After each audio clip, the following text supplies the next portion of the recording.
It's Thursday, December 13th, and you're listening to the Geek at Geek News Central, the longest continuous running tech podcast. This is show number 824, sponsored in part by GoDaddy.com. Our December special for all new and existing GoDaddy customers, $2.95 per .com. Use promo code GEEK295 or take 20% off your total order using promo code GO20OFF too. Hey folks, I got a great show lined up for you. We are ready for the 24-hour podcast, which kicks off about 36 hours from now. Lots to talk about tonight, lots of tech, lots to share. Strap in. Here it comes. All right, people, I need a go, no-go for the Geek News Central podcast. Digital archive recorders. We're GoFly. Microphone. We're GoFly. Video feed. Go. Web browser. Go. RSS data stream aggregator. GoFly. Interflux Toddism suppressor. All right, I'm confused. Host readiness check. Welcome to the show. Welcome to the show. The Geek News Central podcast is a proud member of the Tech Podcast Network. If it's tech, it's here. All right, ladies and gentlemen, we are ready to go. Cue Todd in 5, Button, who's got the button? 4, There's no cause for alarm. 3, Everybody hold on to something. 2, Just press the button. 1. Aloha and welcome to the Geek News Central podcast, coming to you as live as it can be from the beautiful state of Hawaii via the Geek News Central studio overlooking Greater Honolulu. Hey everyone, welcome to the show. Of course, my name is Todd Cochran. I want to welcome you to the show. I've got a lot of great stuff for you tonight. We're going to get into that here in just a few short minutes, but I want to give a warm holiday welcome to all of our Ohana and listeners from around the world, whether you be listening or watching. Thanks for tuning in. Thanks for being here. Thanks for being part of the family. Of course, if you're new to the show or if you've been here for a while and haven't subscribed already, make sure you get over to geeknewscentral.com.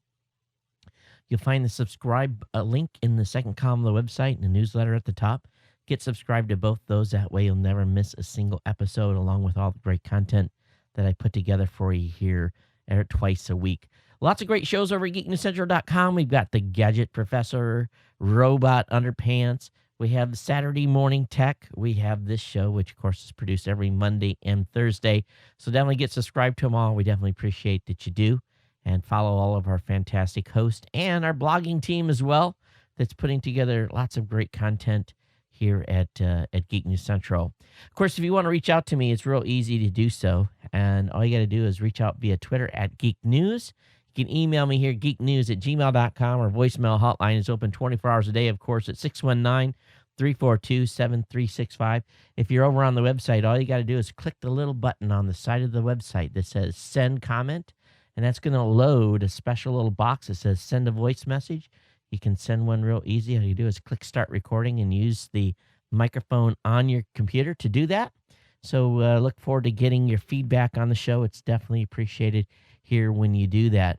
You can always watch the show later on the Tech Podcast channel on the Roku, Boxee, Samsung Smart TV, Google TV, Apple TV, you name it. We can be watched on any device known to man at this point, whether you come to the website or you subscribe to us via iOS or Android, however you do it.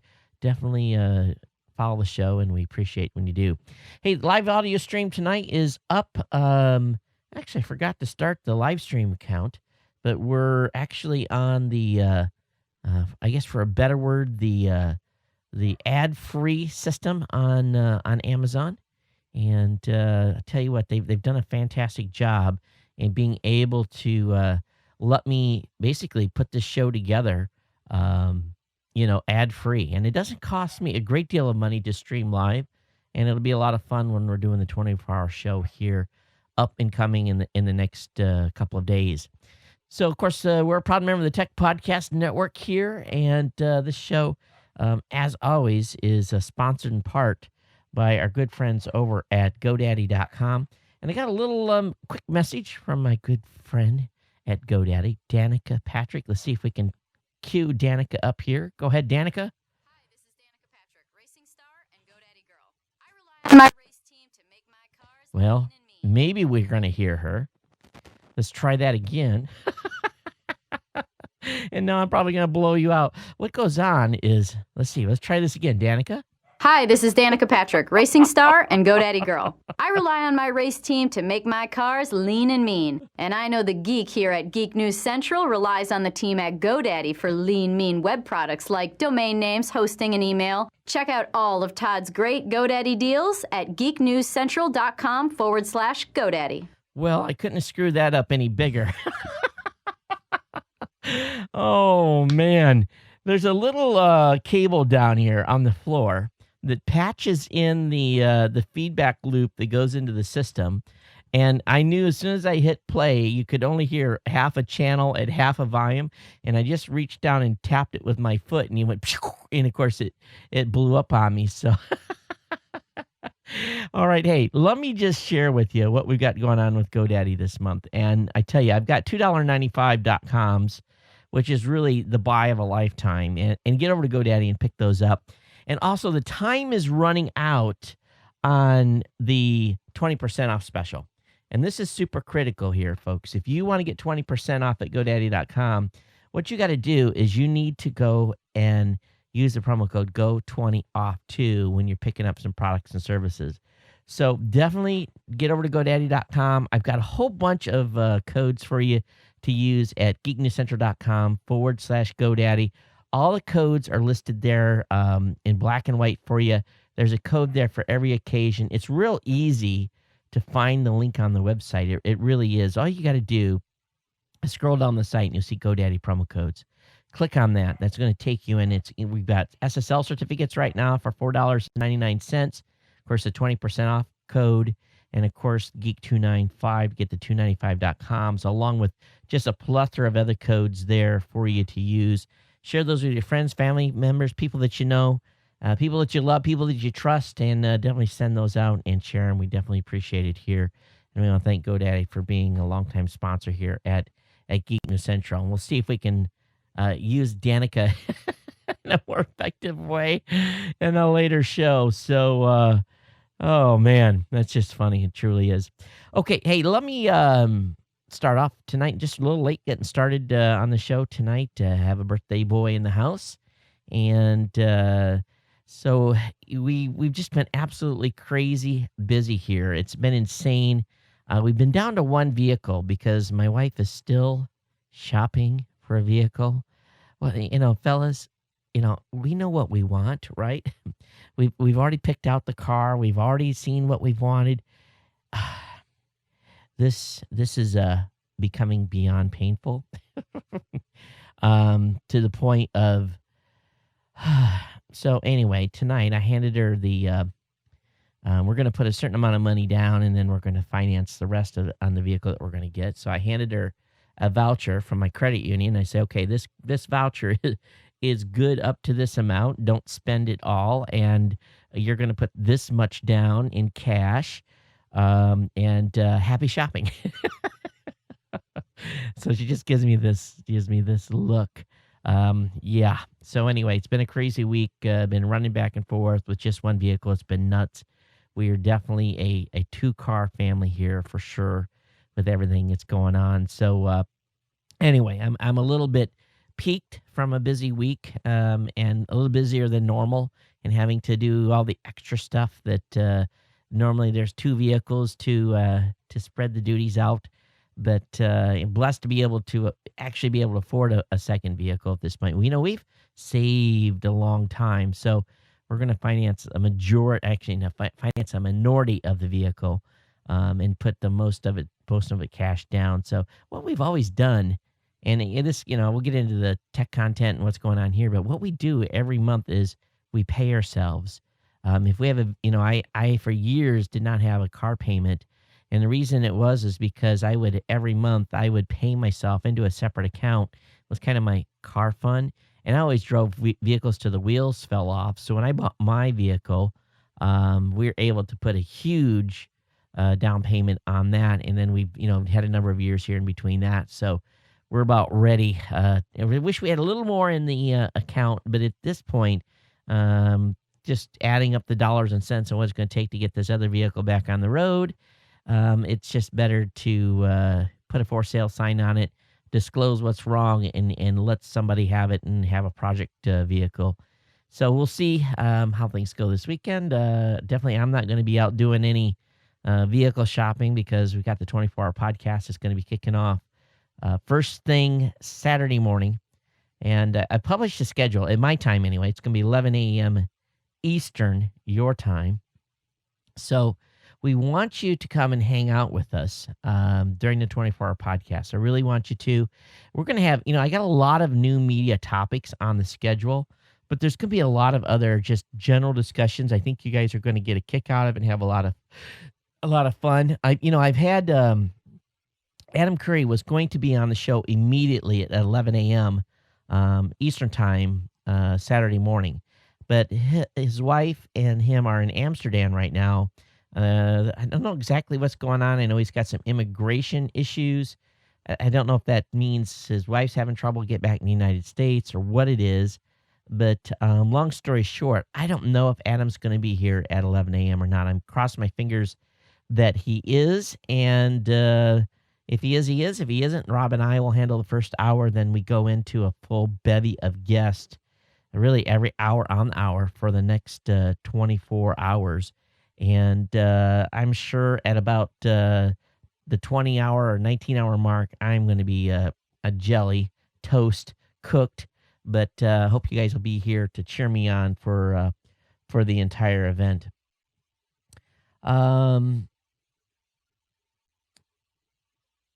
So someone's sending me a text in the chat room.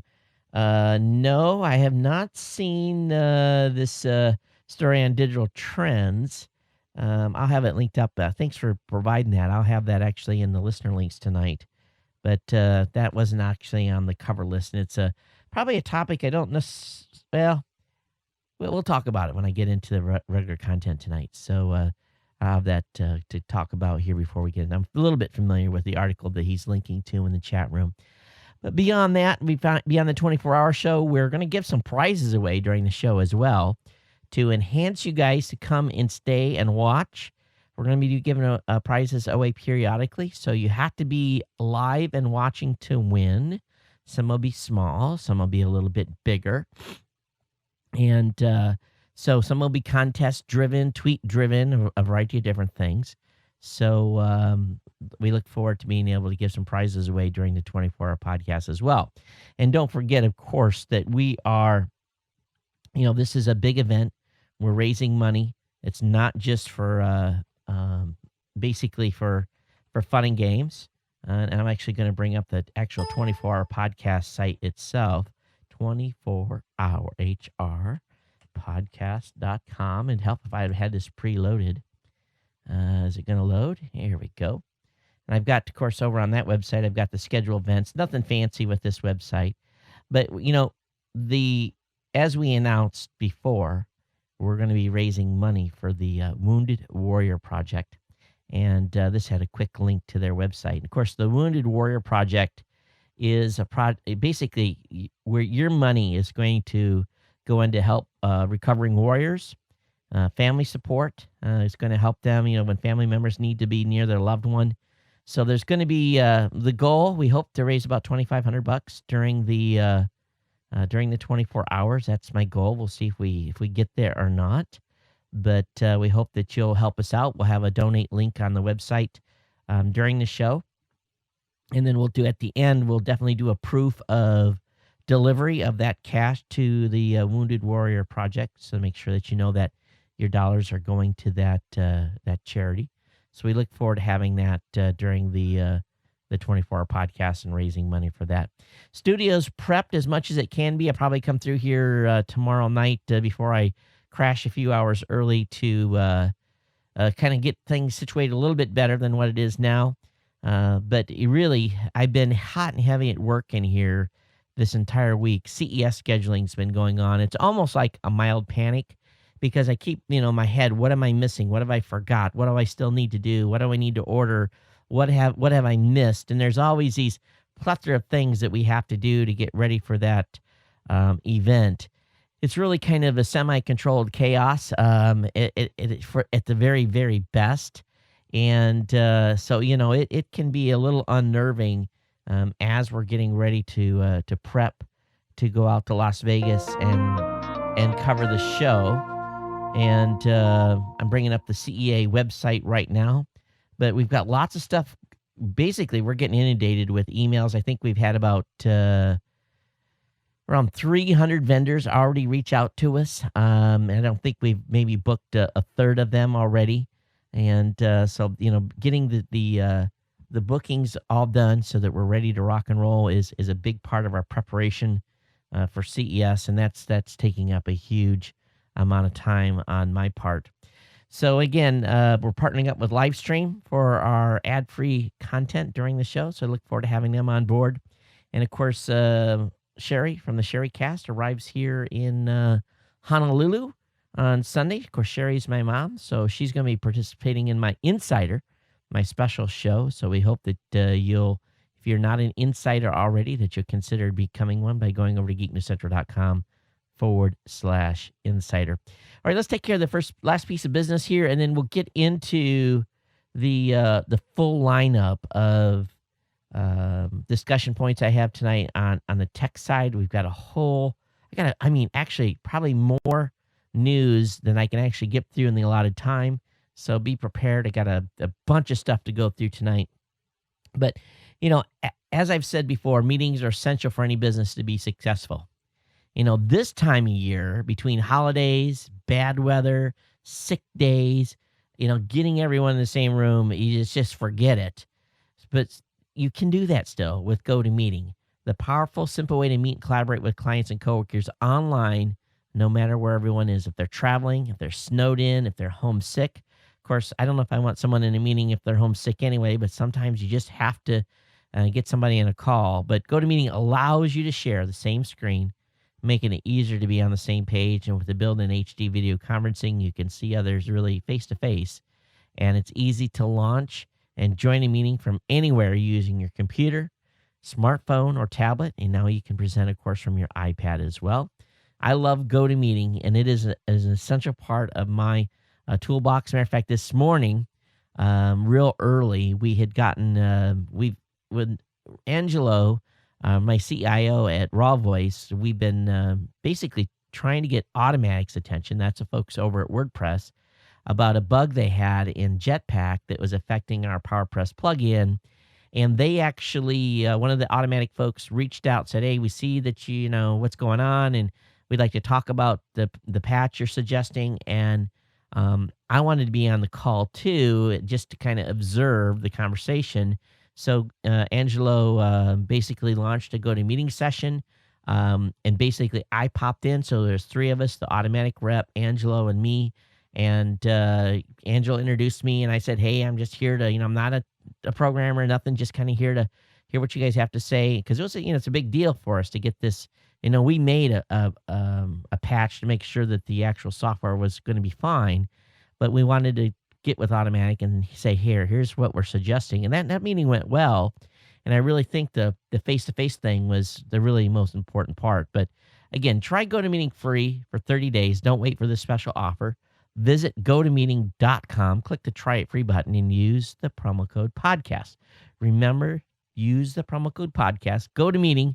Meeting is believing. I want to thank the folks over at Citrix GoToMeeting for being a sponsor here at Geek News Central. So, been weird weather here in Honolulu over the past 2 or 3 days. Trades have just been cranking. I mean, just really blowing, and weather rainy. I feel sorry for any tourists that are here right now because there hasn't been much sun in the last week. For me, it's nice. It's cool. My wife says it's freezing, but it's all relative. It's, it's in high 60s, low 70s. So it's not cold as compared to, I started flipping through Dallas, Detroit, Chicago, New York, which all in the 40s, So I'm like, honey, it's not cold here. It's chilly there. It's not even really chilly on the, on the mainland yet. But anyway, hey, I wanted to show you guys my T-shirt. Those of you that are watching, and let me show you this. If you can see that, it says "We Kickstarted," and basically, this is a shirt that I got from the folks at Connectify. going to be talking a lot about Connectify during the show tonight. Been beta testing the new Connectify software for a while now, and they publicly released it today. And I think many of you are probably going to want to consider picking up Connectify after I get done talking about them later. They've done some incredible things. And many of you probably remember me talking about Connectify and having them on some of the shows we did for CES and other stuff a couple of years ago.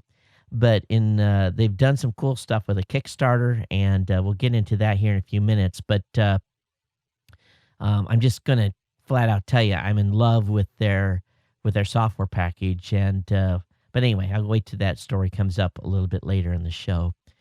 I want to start out here and just kind of visit a couple of topics that I saw that want to rattle through relatively quickly. Time Warner Cable doesn't think there's a demand for Google Fiber. Time Warner says, if there's a demand for 1 gigabit per second service, we'll provide it. Time Warner Cable Chief Operating Officer Rob Marcus told attendees of a conference this week while discussing Google Fiber. Speaking of broadband and cable multi-channel news on-screen summit yesterday, Marcus stated that while the company may eventually have to raise speeds to compete with Google Fiber, so far the company hasn't had to. Granted, at the moment, Google's fiber footprint is minuscule. Marcus claims that Google Fiber's deployment currently only impacts 100,000 broadband customers and around 100,000 cable TV customers. The COO also spent plenty of time downplaying the need for 1 GPS speeds and questioned consumer demand for such speeds. You know something? Are these guys smoking their own crack? Let's be honest. I know that we have a lot of people here. Yes, I did mean to say what I said, smelling their own crack. So anyway, they have lost their minds because there isn't a tech user in the country. There isn't someone that has a family that is streaming multiple video streams. And, one kid playing on Xbox, another kid playing on a PlayStation, someone on a iPad watching a movie on Netflix, and someone else watching Hulu. We're all part of a big connected family now, and I have to ration bandwidth in this house. Matter of fact, on Saturday, I've already told the kids, I will set up you a little hotspot in the corner of the house so that you can I'll give them one of my little MiFi devices. You'll have to use that hotspot for the day. You can't be on any of the wired connections during the 24-hour show. Why? Well, this connection, that's the main cable connection, will be used to stream, what we're streaming right now live. Another connection is going to be used to do the audio stream. I need the connection back here for Skype to be freed up so that there's no bandwidth issues so my Skype callers can call in. So I'm going to use the available bandwidth I have here. Now, if I had 1 gig, if I had a 1 gig connection, I wouldn't care what the kids were doing. They could do whatever they wanted to do all day. They could all do the topics I talked about above.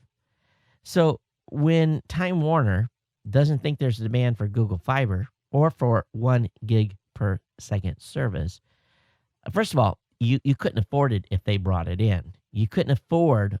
It already cost me a huge amount of money for the connection I have here. Way more than I want to spend on a monthly basis, believe it or not. It cuts into my operating budget in a big way.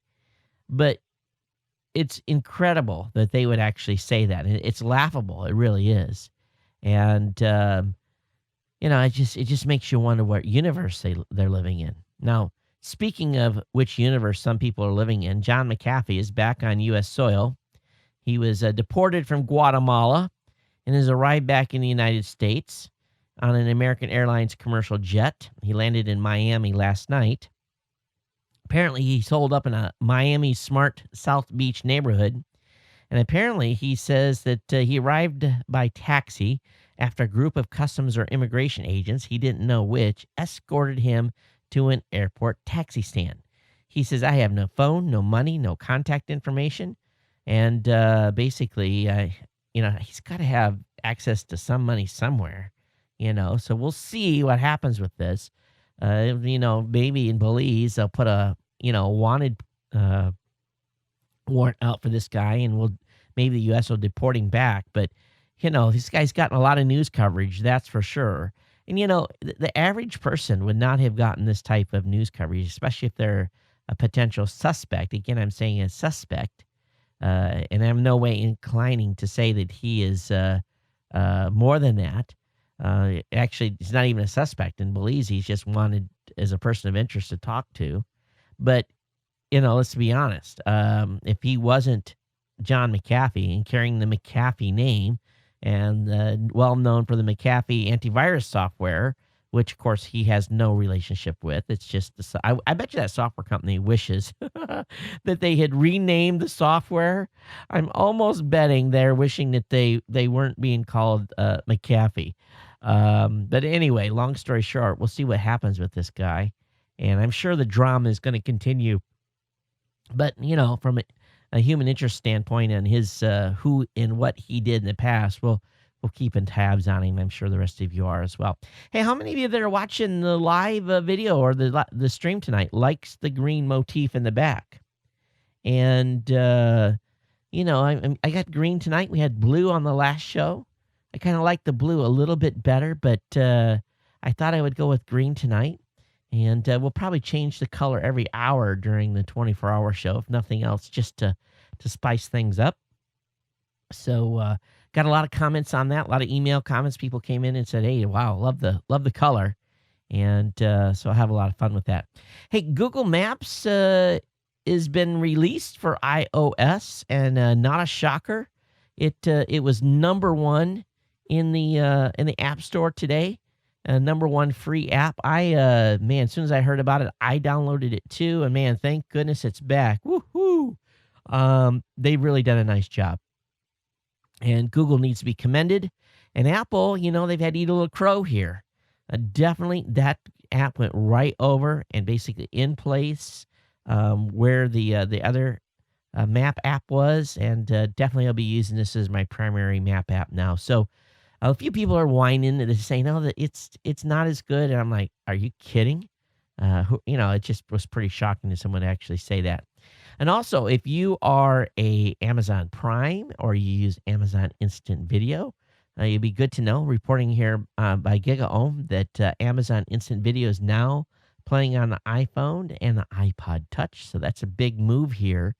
It was already available on the iPad, but so Amazon has released, again, its instant video app for the iPhone and iPod Touch devices. So, of course, the free app allows iOS users to watch any of the 140,000 video titles in the Amazon library. Of course, Amazon Prime customers get access to more than 30,000 titles in Amazon Prime's instant video library at no additional cost. So I'm going to tell you, I'm astounded on what I can get shipped in here on Amazon Prime for next to nothing. I've ordered some stuff recently that would have been like $100 or $200 to ship in just because of the weight. And I just pretty shocked that I can get stuff in here for sometimes free, sometimes $6.95. So let me go ahead and just give them a plug. And I'm sure those of you that are in lower 48 or the mainland, you guys really, at this point, do not, most of you don't pay very much shipping anyway, but it's a godsend for those of us here in Aloha land and where we usually have to pay big bucks to have stuff shipped in. Hey, Amazon is also in the news. Amazon's Cloud Player has arrived for the Roku box and Samsung Smart TV. So this is very, very cool. So if you have your music in the cloud at Amazon, you can listen to it on your home entertainment system with Amazon Cloud Player for Roku. There's a search, browse, and play all your songs. You can have playlists from your couch. So all you got to do is register Roku to begin using Cloud Player or shop for Roku. You can get one online. So add the channel if you already have one. And so it's very, very cool that you can play your Amazon collection now on your Roku or on your Samsung Smart TV. Now, one thing we've learned that from Samsung, every year their models increase. what you see on a 2013 DVD player, you won't necessarily, excuse me, what you see on a 2012 DVD player may not necessarily be something you see in a 2013, because each model year the apps have to be basically certified for each model. It's a huge undertaking to have apps. So it'll be interesting to see if this Roku is on all the older Samsung Smart TVs along with the new. So I'll definitely play around with that and load up my Samsung Smart TV and see what I can see basically on the Amazon Cloud side and report back to you guys. Okay, Apple has awarded some top apps of the year. Basically, they've awarded Paper. Action Movie FX is of the best iOS apps of the year. So this is kind of an interesting move here with them making Movie FX. And I wasn't familiar with Movie FX until today's announcement. So, these best of picks, definitely, how can they pick out something that's best of the 700,000 apps that are available for the iPhone and the iPad? So they definitely this year looked at apps that were pretty robust from a development standpoint. There was no social networking apps this year, but the Action Movie FX is an app which adds Hollywood type effects to the iPhone videos. And of course, the top iPad of the year is Paper, which is a productivity and journaling app. So they also have a separate section where they've awarded each category some top awards, an editor's choice for game of the year and so forth. So there's a variety of different categories. So this is a good time to load iTunes and definitely check that out. Also, iTunes has done an update. They've released a patch that brings back the functionality where you can find duplicate tracks in iTunes. I didn't even know that was a feature. I really didn't. I've got a lot of dupes in my inventory, and I was like, oh, I think I should upgrade iTunes and check it. I was reading through the articles tonight and saw that for the first time, and that just tells you how much time I spend in iTunes. I don't need to anymore. It's all right there on my mobile device or on my iPad. I don't have to use iTunes so much anymore. And when I'm playing something here in the house, if I want to, because I've got a Sonos system, all I do is wirelessly connect to the Sonos player, pick Pandora, and I can play whatever I want for music or something right through Pandora or through my library. I very rarely actually use iTunes anymore. Don't even have to download podcasts with it anymore because my phone does it automatically. Let's talk about Flickr. And Flickr, boy, Yahoo has been neglecting Flickr for a while. And boy, oh boy, they have come out of the gate in a big way. The new Flickr iPhone app, and this was written by Thomas Hawks over at Digital Connection. He says the new Flickr, my doggy is going nuts tonight, and I have no idea why. You guys hear him barking there in the background? Out in the yard, probably another dog walking by. He can't see and hear anything, so I don't know what he's barking at. He must be smelling something. But my dog is... my son, he's 15. My dog is 15 years old. And, I think he can only smell to get around. If I yell at him, he can hear me.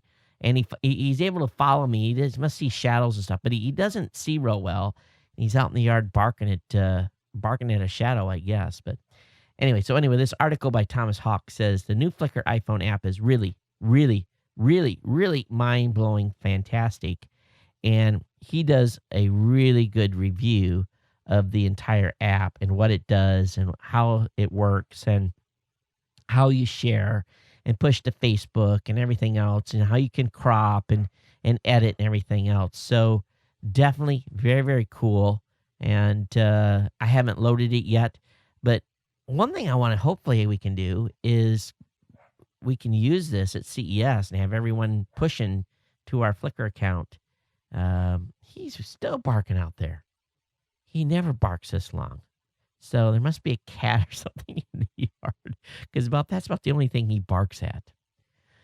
So anyway, if you're happy, if you're a Flickr user, you must be happy to see this new app. And I'll get it loaded and play with it and It allows you to sign up with Facebook too. And I have a Flickr Pro account. I pay for the Pro service every year.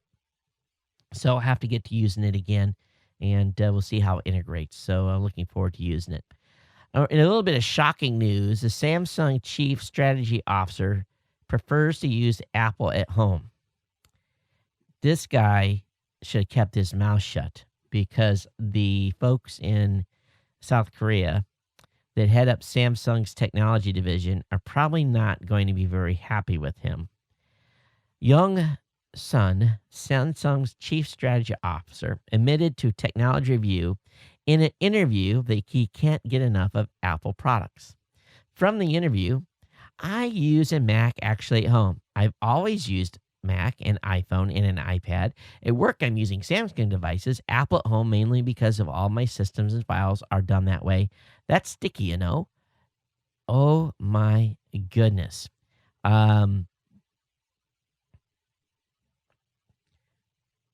I would have never, if I am the chief strategy officer at Samsung, do you think I would ever, even if I had an iPad for every person in my family and they all had iPhones, do you think I would ever admit in an interview that I used a Mac product at home? Is this guy the most biggest bumbling idiot you've ever seen? He's done. I predict he's out of a job, because you just don't do this being a CSO. If I was the CEO of Samsung, I'd fire him. I would fire him in a New York minute. He'd be gone. I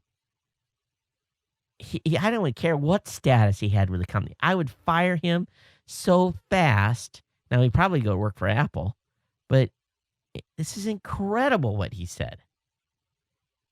Having, my wife being Japanese, the Asian culture, and there's a big difference between Japanese and Korean cultures. Don't get me wrong here. I don't want to try to say there's any direct comparison. But one thing there is a direct correlation with is loyalty. There is extreme loyalty to the company you work with. If you are in Japan and you work at the Toyota plant, you're driving a Toyota. If you are in Korea and you're working at the Kia plant, you're driving a Kia. You're not driving a Ford. And when you go to Ford, what do you see in the Ford parking lot at the plant? A lot of Fords. So it goes here too, right? What do I use? I use all our services at Raw Voice. I use our stats. I use our hosting accounts. I'm all in, right? But this is incredible that this guy would admit this. I would fire him in an absolute New York minute. We'll see. We'll see how long he lasts. But he's a fanboy. Maybe that's why they got sued for $1 trillion, right? Oh my gosh. I just can't believe it. Can you imagine the butt chewing that guy's going to get in the office if he isn't fired?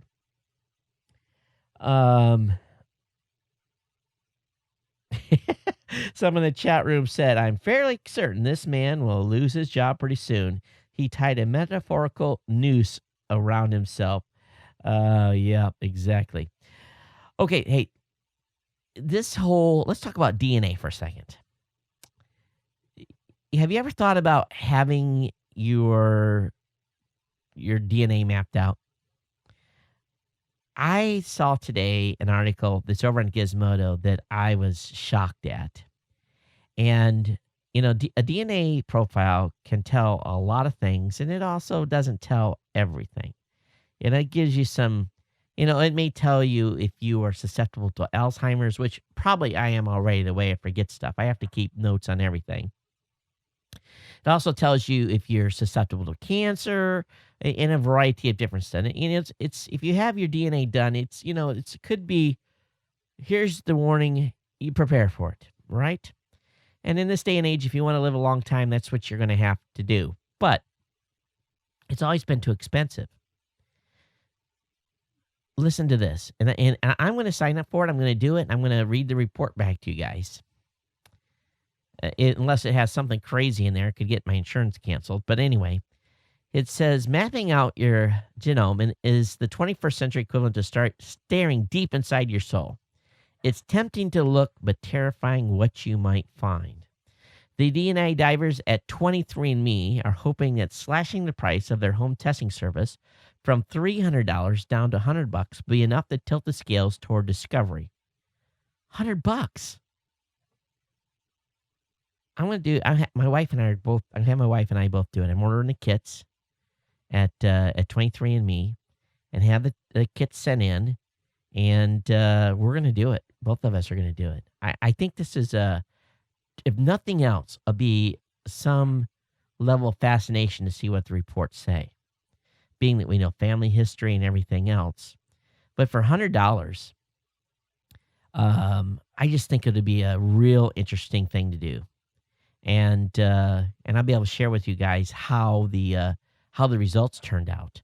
But the folks at Gizmodo said they tried it and it was unnerving, as you'd think, maybe even more so, especially because it all boils down to just possibilities or probabilities. And it says at least now, though, the determining factor is more likely to be an interest because of the price. The $300 was a lot of money, but $100, if you really think about it, that's really not that bad of a price. So go over to 23andme.com and order. And there's a store that you can go on and you can order the kit. So, this is a real easy way to, and it's, it ships in a couple of business days. You get the results 2 to 3 weeks after they receive their sample. And it gives you over 200 online health and trait reports. It gives you DNA database, basically talks about how you compare. And so this is very, very cool. At $99, this is smart. And all you have to do is provide a saliva sample. I haven't read everything up on their privacy statements or anything like that and who they share this with or not. But for $100, and then, of course, someone else said in the chat room, I think it's cool as heck, but you raise a good point about insurance ramifications. So let's see if we can get it and I'll make sure they don't share because if it comes back and it says you're susceptible to this, this, and this, and this, you kind of go, fold that up and you share that with your doctor, but you don't share that with anybody else, right? But very, very cool. $100, I think, and this might be actually a good Christmas present for those of us that are geeky out there that may want to do that. I told my wife about it and she thought it was really cool. She said, cool. Order it. Cool. And she doesn't say cool and order stuff very often. Hey, I do want to share just kind of a side note here. And my wife has been reluctant. I'm the person in the house that does all the online shopping. She does very little online shopping. And recently we've been running into places where they didn't have what we wanted. And I am proud to say, I think my wife has finally got the bug, and it's taken forever. And she's like, should I order it? I'm like, well, of course you should order it. And she ordered a couple of things online, and they came in, and it's like a kid in a candy store. All of a sudden now she's coming with and I hope I haven't unleashed an animal here, but she's come in and she shows me, and I'm like, oh, free shipping. Great. Go ahead. Knock it out. It's cheaper than what you can get at so-and-so place, right? Yeah. So it's taken a while. How many of you have a significant other or partner that doesn't like to order online? And it's taken a while here. It's kind of an interesting thing that's happening. You would think our house would be like we'd be, online ordering fanatics. But I was. But she has finally kind of, seen the light. So it's kind of cool. Especially when and also she's buying from big manufacturers that have local presence, so she can take the product back to the store if in case it doesn't, fit her needs. So that works out as well too. Okay, let's talk. I want to switch gears here completely, and I want to talk just a little bit. And actually, this probably is a huge topic for. I'm going to save this. I'm going to save this article for Saturday, and it's about YouTube studio conflicts, and let's talk about folks that are media creators who are having conflicts with the people that they've signed contracts with, and basically new media is starting to see some of the impacts of things that regular television stars have went through for years on ownership of IP and publishing rights and perpetual licenses and all this other stuff. And I've been a big proponent for a long time here, and I just say this: the philosophy that I've had ever since I started new media is I own it. If I create it, I own it. And there's no way that I was ever going to sign over any intellectual rights to anyone on this show. And it's really important that I have the creative control on the show.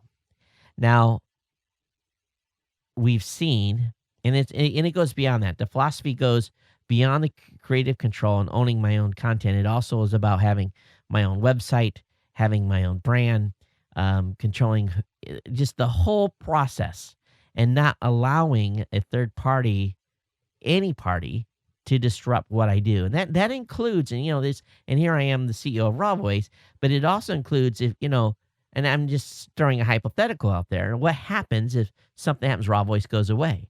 I want my property to continue because that brand is very, very important. Now, I'm not saying that's going to happen, but I built everything, and our philosophy of our company is that shows can really be benefited working with us, but they can survive without us.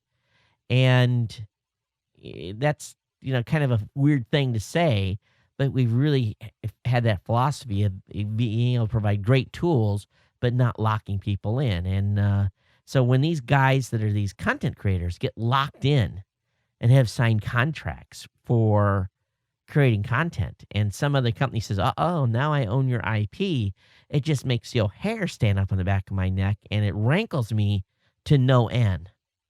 Because there was a lot of that in the very beginning of the podcasting space. Again, we'll get into this more on Saturday, where we have plenty of time to talk about it. But this is a great article that probably will be one of our lead-offs Saturday morning when Rob and I, and hopefully Adam Curry comes on board. If not, we're going to be talking about Adam's user-supported part of his show and how his audience supports him when they do No Agenda with him and John C. DeVore. Okay. So let's switch back to the health side again. And I don't know how this article got in between, but the first human trials involving reprogrammed stem cells could come next year. It appears that two gentlemen who earned a Nobel Prize for breakthroughs that came from the decades of stem cell research appears that they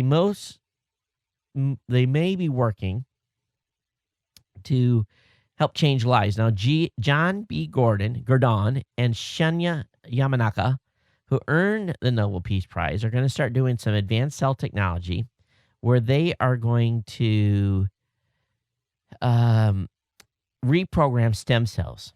Unlike traditional stem cells, which are sourced from destroyed human embryos and thus embroiled in ethical controversy, reprogrammed cells can come from other areas of the body, such as your skin.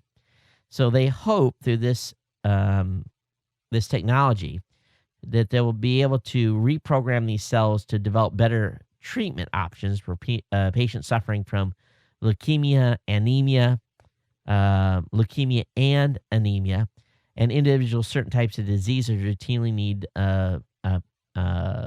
platelet infusions. So they're thinking that they're going to be able to use stem cell reprogramming to solve some of this. So this is exciting stuff. Scientists are getting pretty incredible in some of the stuff that they're able to have been able to do in recent years, and I really think that they're on the cusp of some big things. So excited to see this type of research moving forward. They're also doing some research on preparing the brain for a stroke before it occurs, talking about how to get our brains to have more oxygenation as we get older. And some studies have been done on how to do that so that, people, a certain percentage of the population is going to have a stroke, but they feel if they can help people's brains prepare for that potential, that they'll have a higher survival rate and also have a better recovery. and they've done some studies about blood cell formation in the brain and how to enhance that. So this is a cool article over at Wired that I have linked up. All right, switching back to more techie stuff here. Always on video, always on streaming video. You've seen some of these sites where people have their stream up. They have a camera up in the room, and it might be a business or something like that, and they're streaming that live. There's cameras are all around us, but most of them are turned off throughout the day. But there's two startups that want to change that. Kazoo, Koozoo, wants to provide live feeds at public places, and a company called Perch wants to turn your old iPod Touch into an always-on video messenger. So the Kazoo folks want to do basically be in public places like restaurants and bakeries and a variety of different places to give people an idea of traffic levels into the businesses. So if you're deciding to visit someplace, you can kind of bring up online. So yeah, there's only 3 people standing in line, or they're not so busy right now. So what they're really trying to do is basically have these cameras all over the place, not only in stores, but pointing in public places so that people can kind of have an idea what's happening around them. And kind of a cool idea. Now, I think the government's already putting cameras up and they know what's going on already. But, there's a lot of cameras that are wired and streaming back to security systems now. But the folks over at Perch, this is a Vancouver-based startup. The idea is the users mount an iPad or an iTouch to their wall and leave the camera on 24/7. The app starts recording once it detects any motion, and it opens up its microphone as soon as someone directly faces the camera to leave a message. Perch's app automatically fires off a notification to family members once a new clip is recorded. Perch initially would work on an app that would transform the iOS device into a security camera with motion detection, which is pretty cool. So they want you to use your old devices to basically become your new eyes and ears in your homes and businesses. Kind of a cool thing. So I have a link up in the show notes on that for you to check out. Those of you that are on Android, the new Facebook for Android has been rebuilt from scratch. It's twice as fast as the old app is available now. So definitely get out there and get that. And they did a nice job on that. I was playing with that on my LG Optimus G Android phone with the 4.7-inch screen and quad-core processor. And this phone is pretty remarkable. I'm pretty impressed with it. For being my first Android phone to test, it really does a great job. All right, TV on-the-go service Arrow adds Bloomberg TV as its first cable channel. Now, they didn't steal it. They are actually playing Bloomberg TV for the rights to rebroadcast it. This is big. So, Arrow, again, has added its first cable channel. The channel covers financial issues, of course, and is owned by Bloomberg LP, the large data and media company owned by the mayor of New York City. And the Wall Street Journal says that Arrow is reportedly paying Bloomberg to transmit the channel. And this is very significant. And at first, it adds more content to Arrow's offering, for now, which only consists of over-the-air TV. And Bloomberg TV is not exactly ESPN, but it does show potential Arrow customers. The company is serious about expanding. So, boy, oh boy, I'm sure the cable companies are scared to death. Hey, if you're going to run a criminal enterprise, do not use Facebook and Twitter to share what you've stolen, share different things that you've done. Apparently, for the second time this year, New York City Police Department had busted up a violent gang. This gang was in Brooklyn, using both Facebook and Twitter to boast about their accomplishments. And really, what they did is the NYPD was able to get some of their young members, 12 years of age, to friend them, and they were able to look at the stuff that they were stealing and build a case. So this particular gang was built mafia style, had a top guy and then lieutenants and so forth, and but 41 folks that were busted, and now we're in the slammer. And of course, some in juvie if they're 12 years old, but very interesting move by New York Police Department and what they did there. All right, I want to share with you now an article and also a new technology called, well, it's not new. It's updated. It's called Connectify. And here's the best way to describe it. And I'll tell you what I did when I was on travel last time. So when I travel, when I'm in an area where there's a clear wire connection, I take my clear modem with me, and I basically either direct plug that into a laptop or it goes into a Wi-Fi device. For this test, what I did is I took the clear wire connection and I plugged it directly into my Windows machine that I travel with. I then plugged in my Sprint USB stick and was able to connect to a 4G connection right there in Texas where I was at. The next thing I did is I took and I've ordered another one of these, another USB stick, and I put this in. So basically it gave me a second Wi-Fi receiver in my computer, and I connected to my Verizon MiFi. So now I've got 3 internet connections live going to my computer. And then on the fourth one, I used a Virgin wireless device and connected to my actual computer. So I've got 4 connections. I've got the Virgin Wireless. I have the Verizon MiFi, which are connected to a little stick that's, if you can't see this, it's just a little 300 MPS wireless USB adapter. And on the third was the USB connection to Sprint, and the fourth was my connectivity to the Clear. So I had 4 internet connections coming into a single laptop, and I loaded the Connectify software.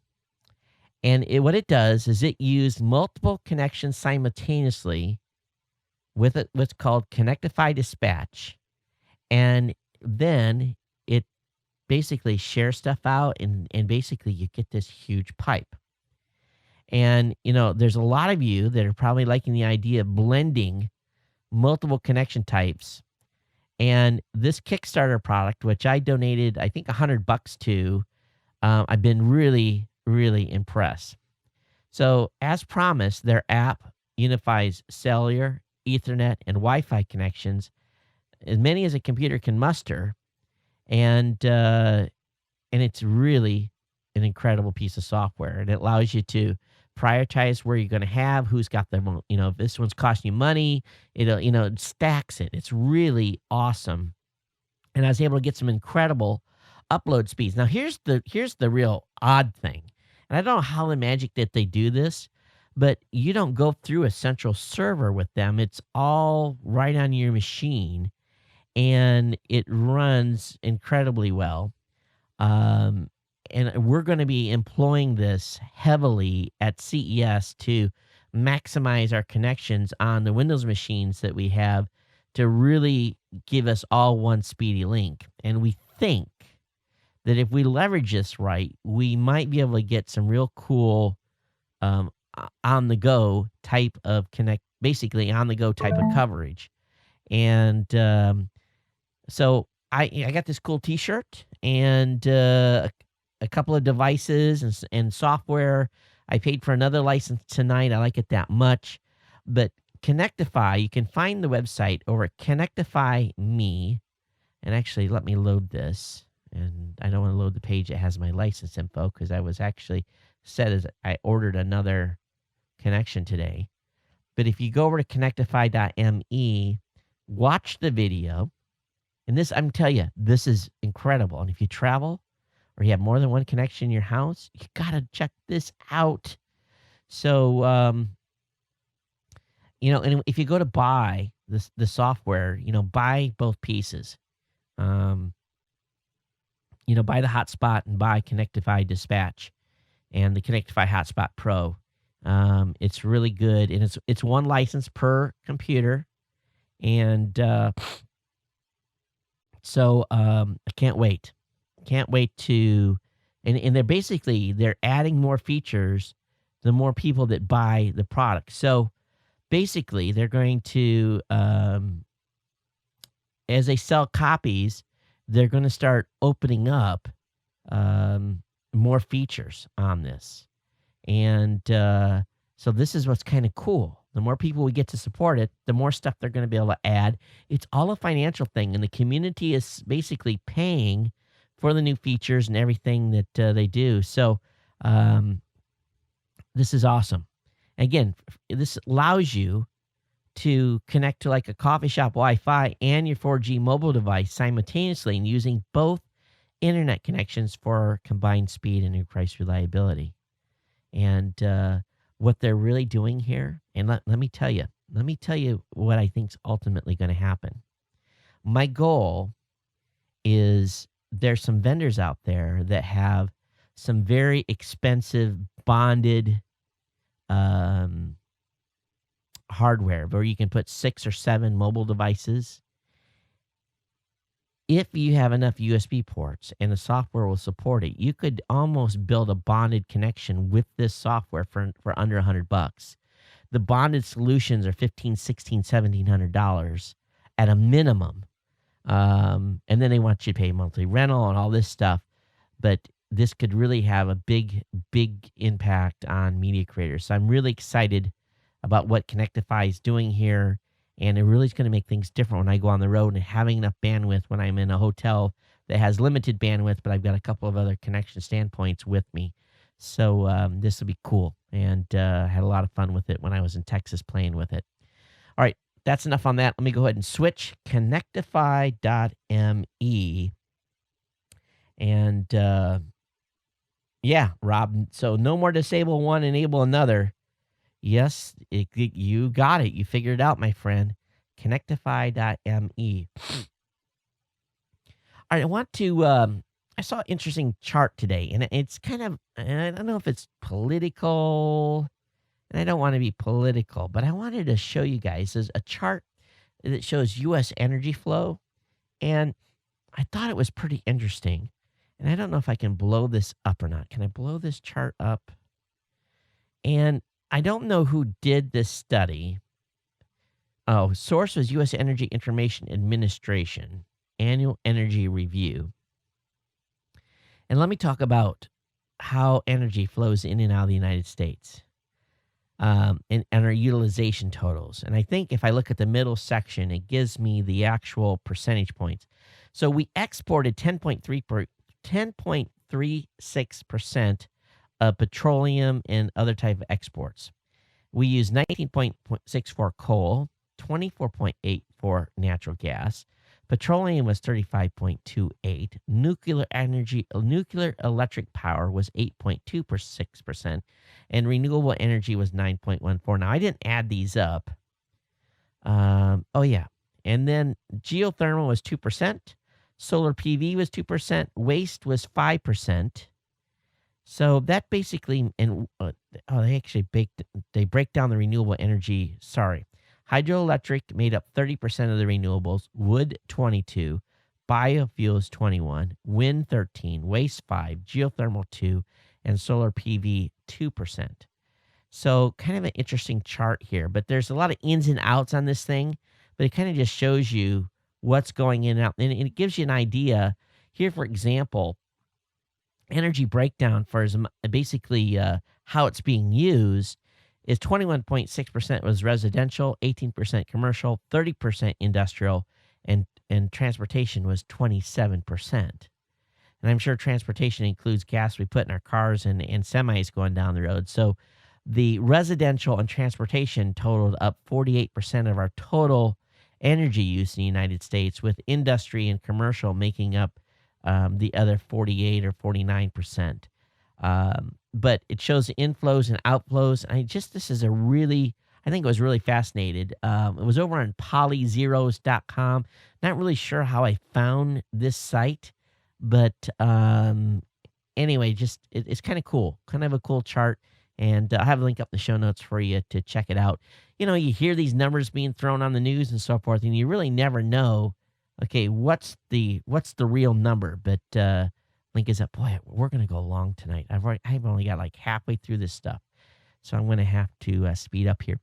The Calm Act finally puts a muzzle on loud TV commercials, so hopefully that calms the advertisers down a little bit, and we don't have to turn our TVs down every time a commercial comes on. So the Calm Act is supposed to put the muzzle on those loud ones.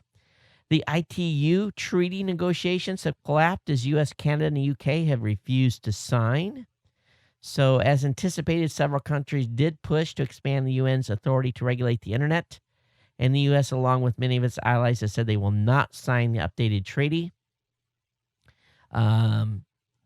So basically, the collapse of the negotiations began when language was added to new rules about human rights obligations, which predictably met stiff resistance from nations with spotty records on that front, including China and Iran. But the complete failure of the delegates to reach a consensus on updating international telecommunication law seems to hinge primarily on the push by countries like Russia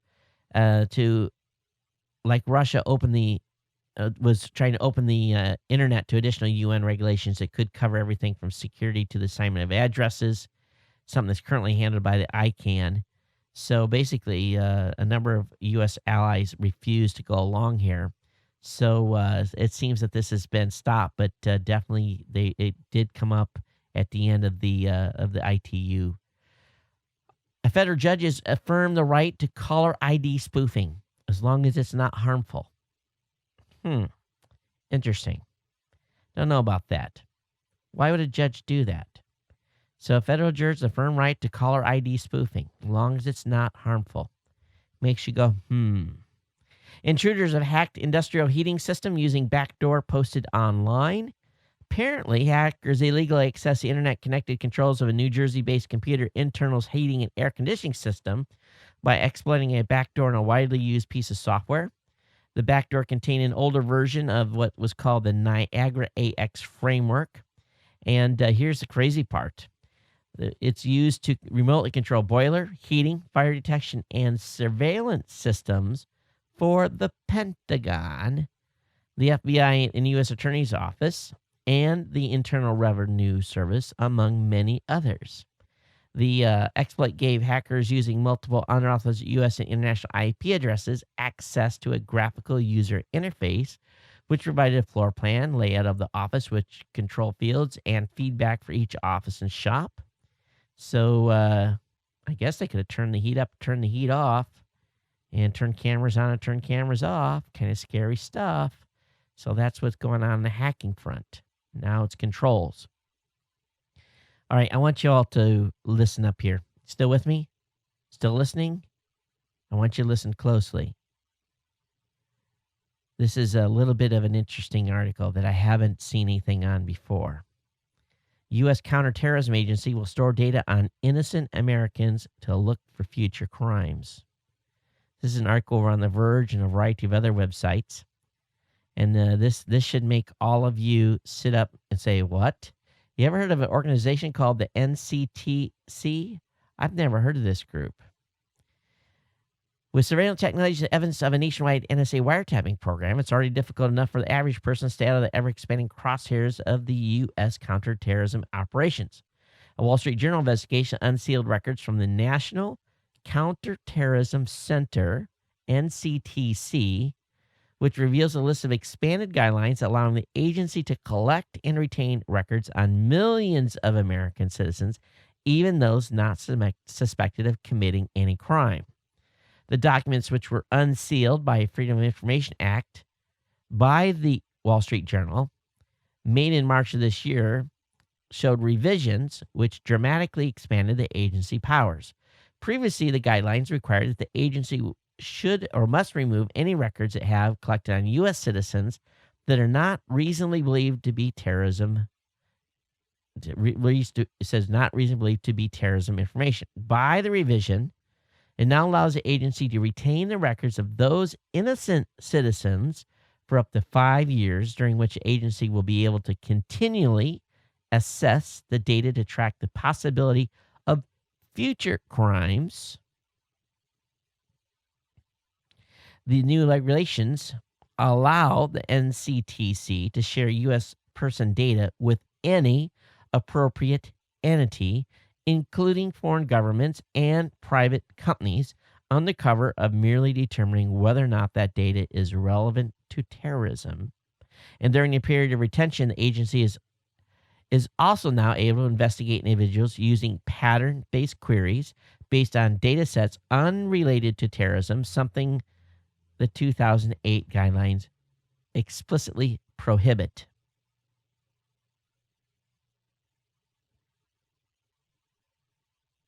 This, my friends, is an utter destroying of the Federal Privacy Act of 1974.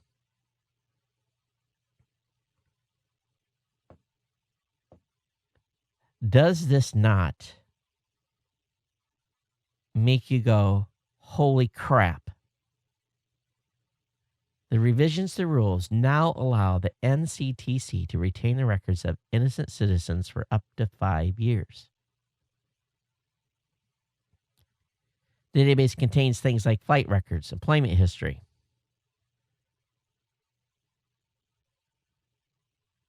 The loophole in the current law allows the agents to exempt themselves from complying with the Federal Privacy Act of 1974 simply by placing a notice in the Federal Register.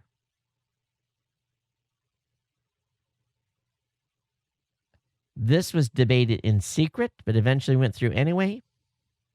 Mary Ellen Callahan, Chief Privacy Officer of the Department of Homeland Security, wordly argued that the expanded provisions represent a sea change in the way that the government interacts with the general public. A former senior administration official familiar with the debate called the changes breathtaking in scope. This is not the Bush administration doing this. This is the current administration doing this.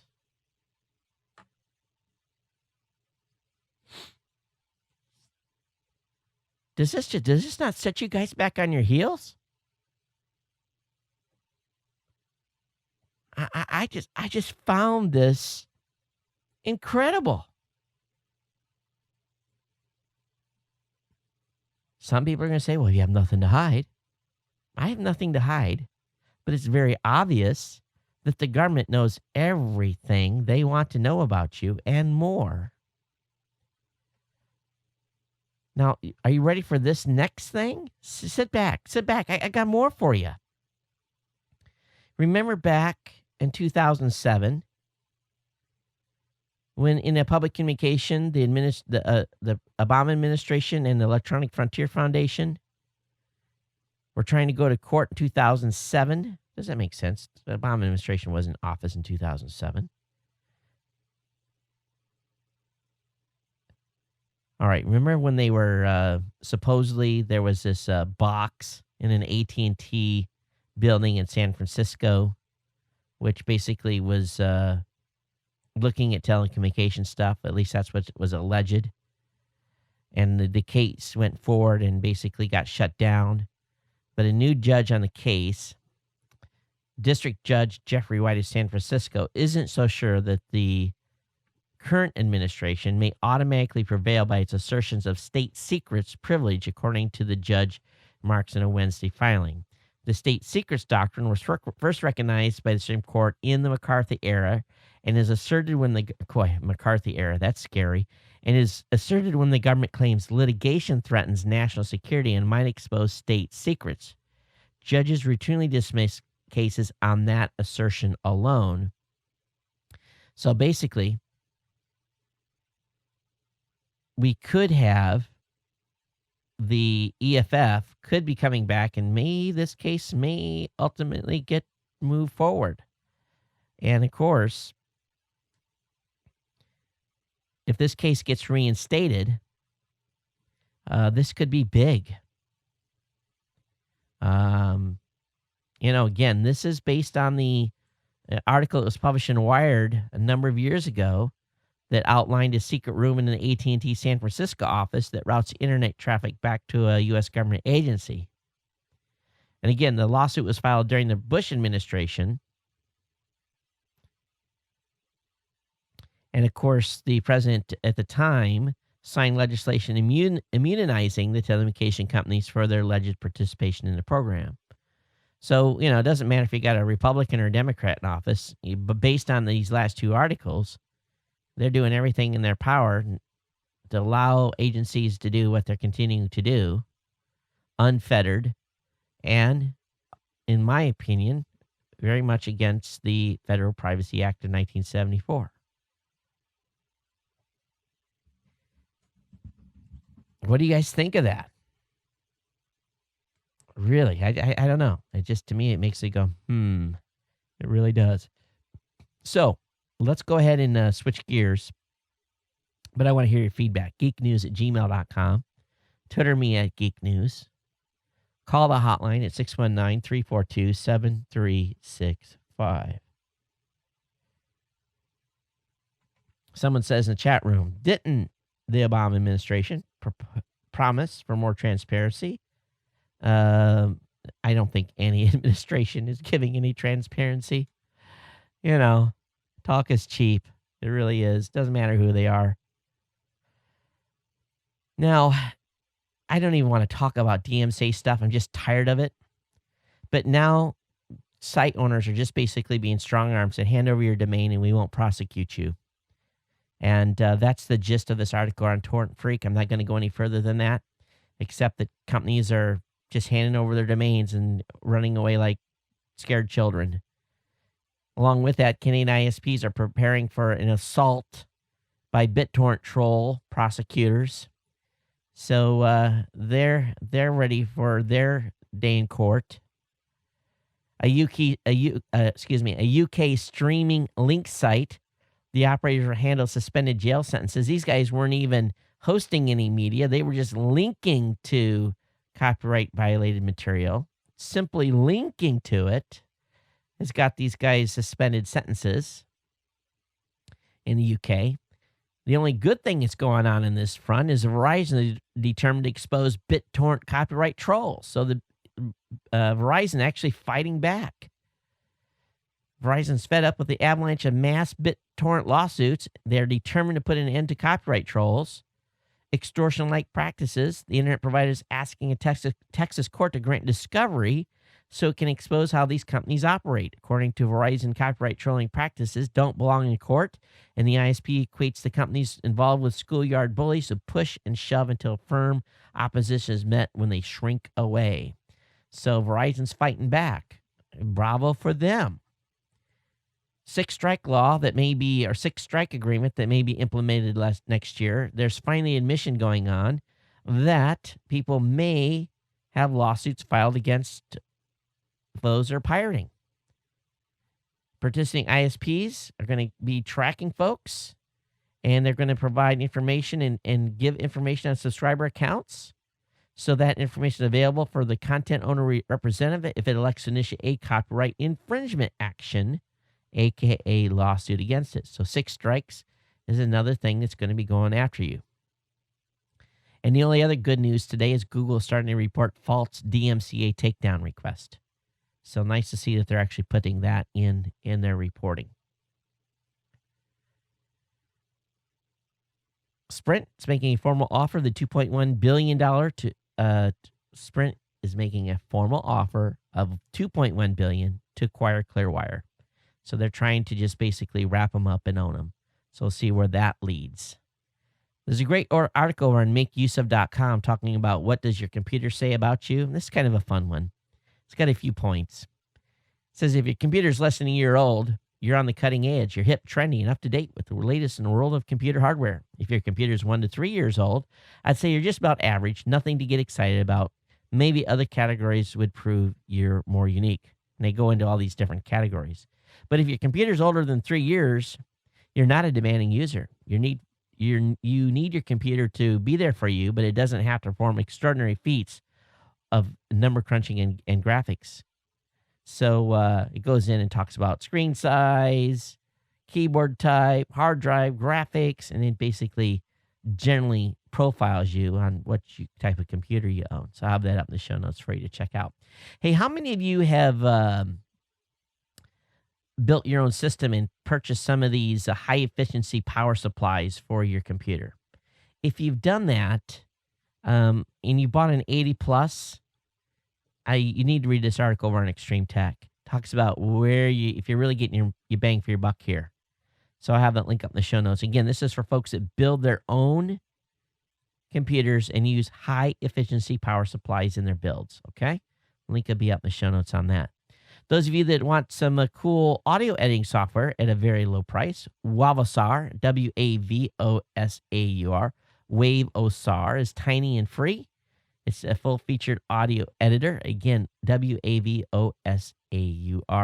New software tool out there. Thanks to link for that from the folks at PC World. Drobo's hit the turbo boost with a newly launched 5N home network attached storage device. And, think about Drobo. I think they're a little overpriced.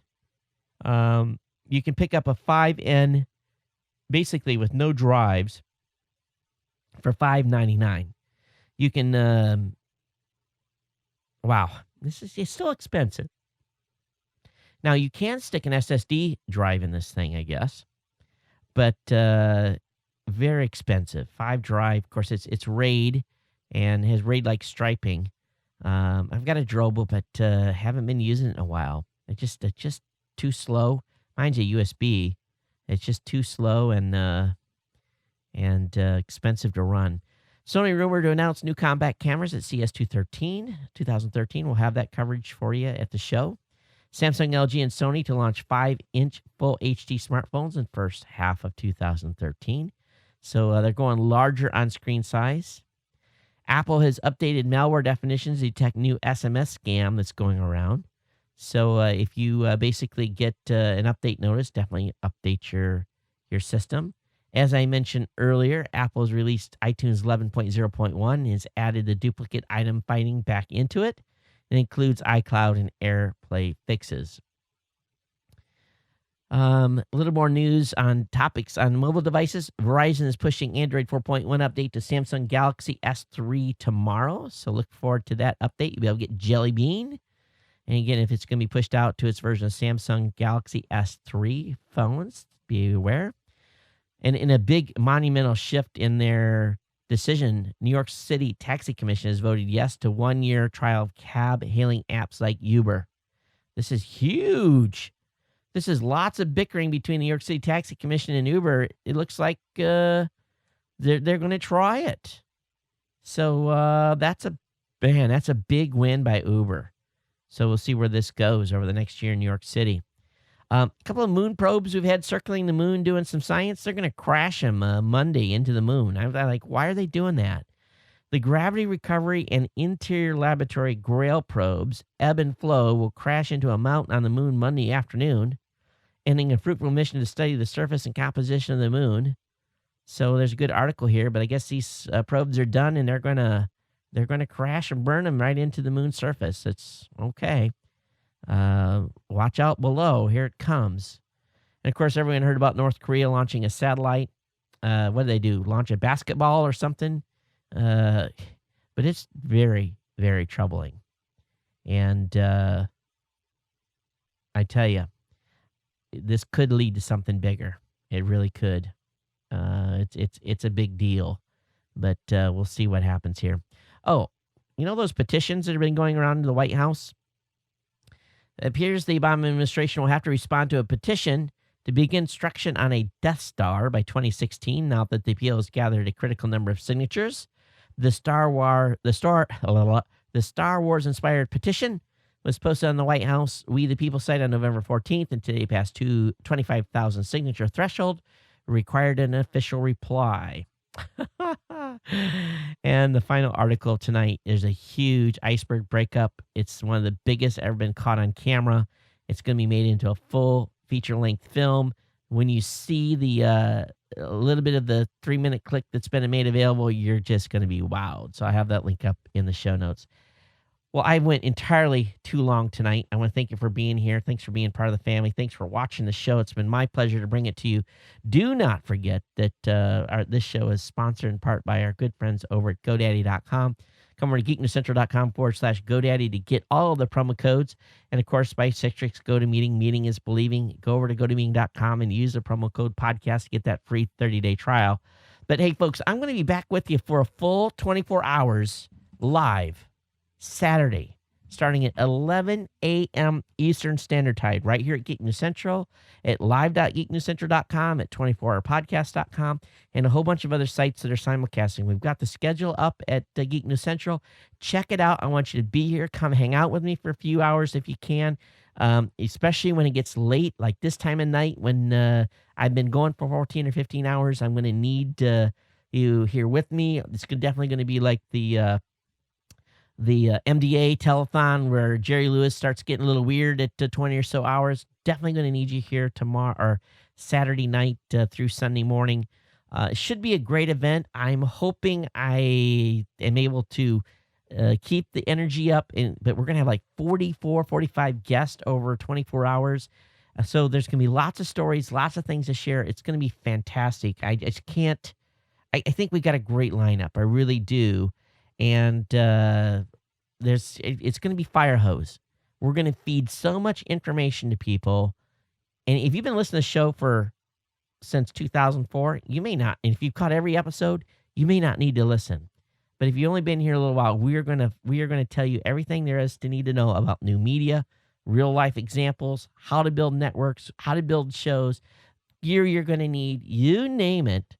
The Gadget Professor with me, Angela will be here, Rob. I mean, there's just a whole huge plethora of guests, people that you know, people that you don't, and we look forward to bringing a live show to you. But, hey, mark your calendar, 11 a.m. Eastern Standard Time, starting Saturday morning. I want you to be here with me, and it'll be a lot of fun. We'll record the whole show, but I want you to be here and listen and watch. We'll be streaming audio and video. So no matter where you're at, you'll be able to listen and participate, and that's the most important thing. It's been my pleasure bringing you the show tonight. Thanks so much for hanging out. We went long. I'm going to get off in here so we can get this wrapped up, and I can actually get to bed and make sure I get enough sleep so that we're ready to go Saturday morning. Until next time, everyone, take care. We'll see you next time. Aloha.